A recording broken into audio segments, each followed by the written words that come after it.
जय हिंद मेरे प्यारे साथियों। फौजी बनना कोई आसान काम नहीं होता। घर परिवार छोड़ना पड़ता है, अपने बच्चों को छोड़ना पड़ता है, माता पिता को छोड़ना पड़ता है अपने देश को, अपने देश की सुरक्षा करने के लिए। लेकिन जब देश के उस फौजी को यह कह दिया जाए कि अगर पकड़े गए तो अपने आप को उड़ा देना, लेकिन जिंदा किसी के हाथों में मत पकड़ा जाना, तो सोचो उस समय उस फौजी की स्थिति क्या रही होगी। दोस्तों, आज ये फरमान जारी जो किया है, ये उत्तर कोरिया के राष्ट्रपति किम जोंग उन ने जारी किया है अपने सैनिकों के लिए कि पकड़े मत जाना, पकड़े जाओ तो पहले अपने आप को उड़ा देना। दोस्तों, उस सैनिक पर इस समय क्या बीत रही होगी जिसके देश के राष्ट्रपति ने एक ऐसा अनाउंसमेंट कर दिया है।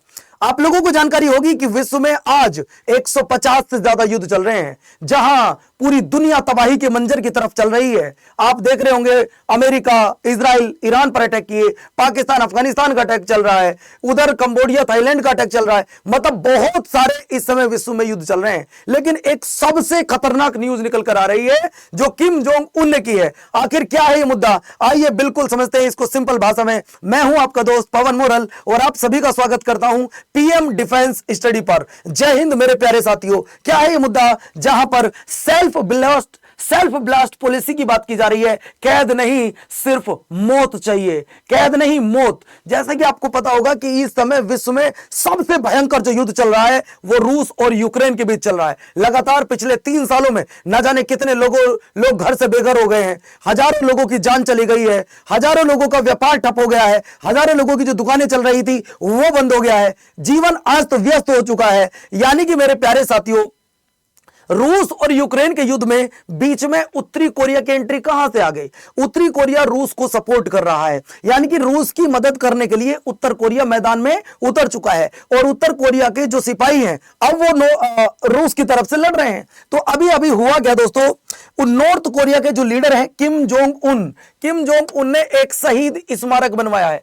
अब ये शहीद स्मारक किसके लिए, जैसे आपने देखा होगा हमारे भारत में इंडिया गेट है और बहुत सारे शहीद स्मारक है, उसी तरीके से उसने भी एक शहीद स्मारक बनाया। और जब ये शहीद स्मारक बनाया है, वहीं पर मेरे प्यारे साथियों इसने ये अनाउंसमेंट भी किया है कि जो भी हमारे सैनिक रूस की तरफ से लड़ रहे हैं वो पकड़े जाएं तो सबसे पहले वो अपने आप को उड़ा लें। ये देखो इससे किस प्रकार का रूल रेगुलेशन है। एक तानाशाह, एक ऐसा रूल बना दिया है एक सैनिक पर उस समय क्या गुजर रही होगी जो युद्ध के मैदान में है। लड़ना भी है, अपने आप को बचाना भी है, पकड़े भी नहीं जाना है, और पकड़े गए तो अपने आप को उड़ा लेना है। परमाणु शक्ति से ये लैस ये उत्तर कोरिया।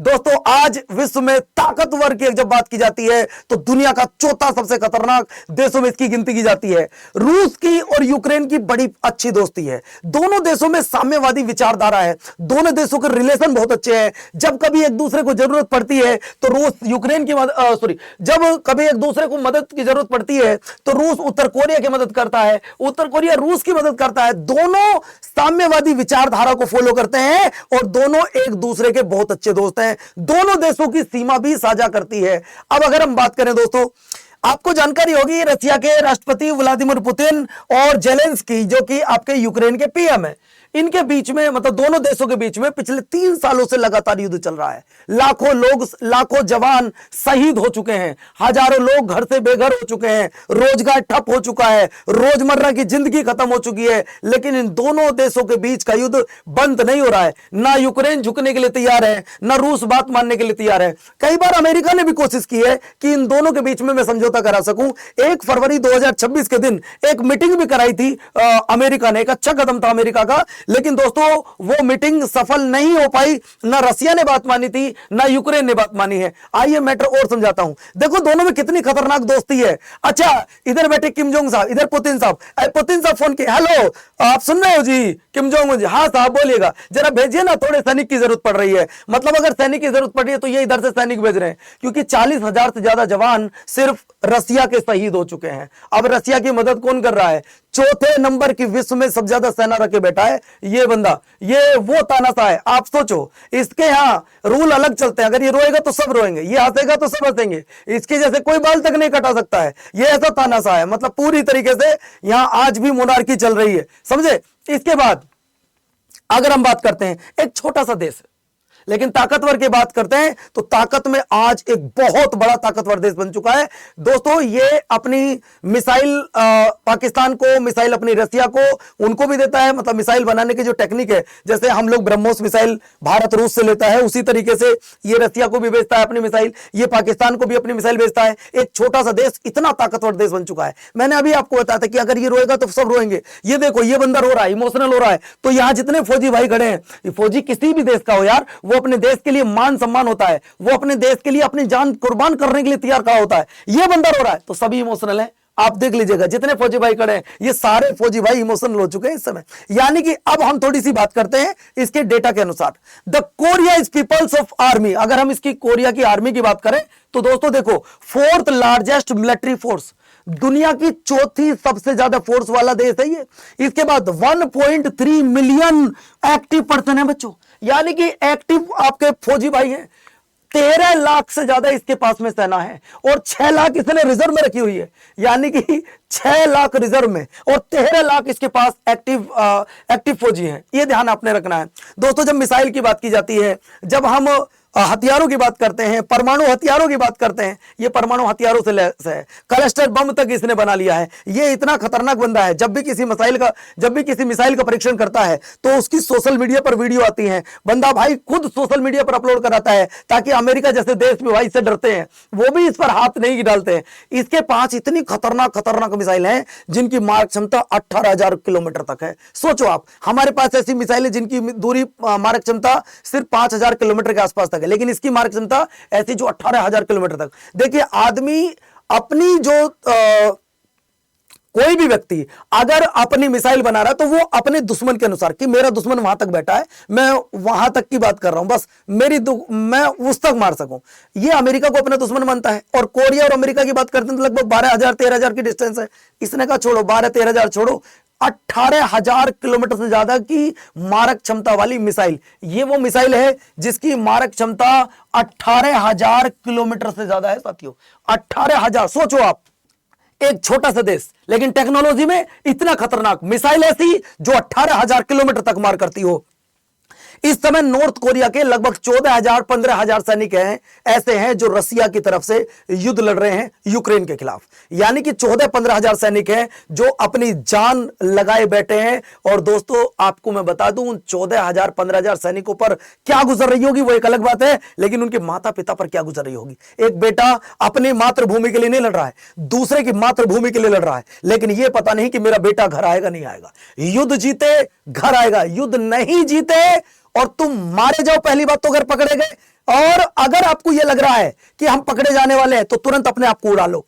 तो उस समय सोचो इन 14-15,000 जो भाई हैं, जो सिपाही हैं, ये इनके मां बाप पर क्या गुजर रही होगी, इनकी पत्नी पर, इनके बच्चों पर क्या गुजर रही होगी। नेक्स्ट पॉइंट अगर मैं आपको लेकर आऊं तो देखो, रूस क्या करना चाहता है। रूस अपने अंडर लाना चाहता है यूक्रेन को, कि यार इसको सारे पे कब्जा करना चाहता है, इसलिए 3 साल से लगातार युद्ध कर रहा है। इस युद्ध में दोस्तों हजारों लोग अपनी जान गंवा चुके हैं, रोजमर्रा की जिंदगी बर्बाद हो चुकी है।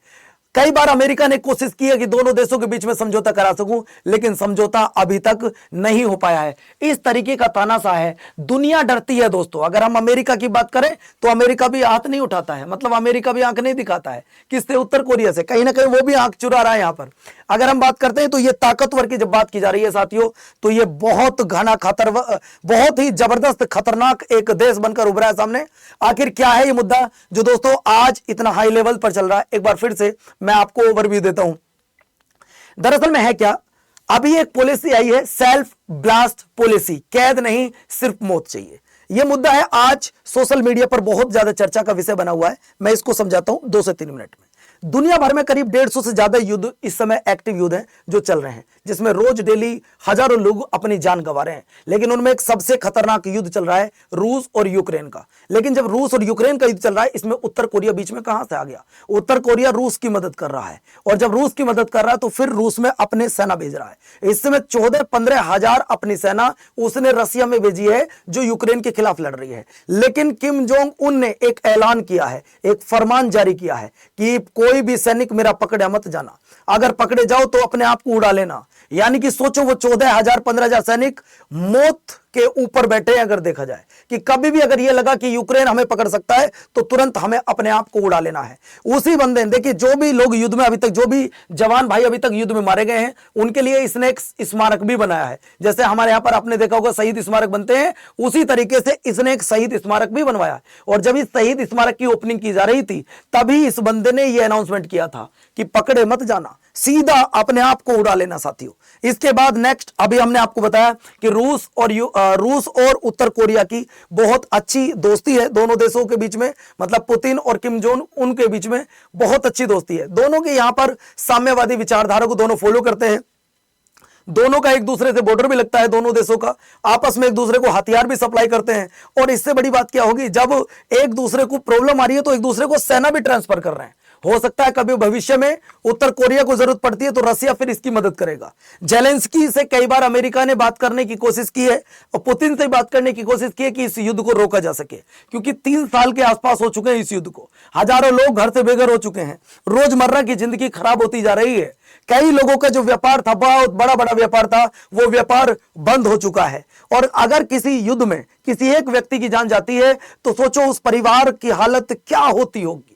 उस भाई की मां कैसे रहेगी जिसकी एज अभी मात्र 40-42 साल थी, जिसके 2 छोटे छोटे बच्चे हैं, उसकी पत्नी कैसे अपना जीवन व्यतीत करेगी। ये बहुत बड़ी बात होती है। युद्ध में किसी एक व्यक्ति का मारे जाने का मतलब है, किसी एक जवान के मारे जाने का मतलब है कि उसके पूरे घर की व्यवस्था खराब हो जाती है। आप इस चीज को समझिएगा। तो युद्ध को जितना जल्दी हो सके उतना जल्दी बंद करना चाहिए। इसमें दोनों देशों को मिलकर बैठकर बात करनी चाहिए, चाहे युद्ध 2 साल चले, 100 साल चले या 50 साल चले, अंत में यही होगा कि समझौता होगा। किम जोंग इस तरीके का तानाशाह है कि जो ये करता है फिर वो सबको करना है। जैसे अगर ये इमोशनल हुआ है, आप ये देख लीजिएगा सभी फौजी भाई बाद में इमोशनल हो गए हैं, है ना। तो मतलब किम जोंग एक खतरनाक शासक तो है ही है, लेकिन ऐसा रूल शायद नहीं बनाना चाहिए था इनको। बाकी दोस्तों आपको क्या लगता है, आप मुझे कमेंट करके अपनी राय जरूर दीजिएगा। आज ये सोशल मीडिया पे बहुत ही खतरनाक रूप में चल रहा था, मुझे लगा कि अपने उन भाइयों को जरूर बताना चाहिए जो पीएम डिफेंस स्टडी पर डिफेंस की हर वीडियो का इंतजार करते हैं। तो मैं आज मुझसे रुका नहीं गया जब ये फौजी भाइयों के लिए एक ऐसा फरमान जारी किया है उत्तर कोरिया के सम्राट ने, जो वहां के राष्ट्रपति भी हैं। और इस बार तो वोटिंग हुई है, वोटिंग में भी लगभग 99% के आसपास इनको वोटिंग मिली है और ये जीते हैं। तो ऐसा फरमान शायद इन्हें जारी नहीं करना चाहिए था। आपको क्या लगता है, आप कमेंट करके अपनी राय मुझे जरूर दीजिएगा। जय हिंद, जय भारत साथियों।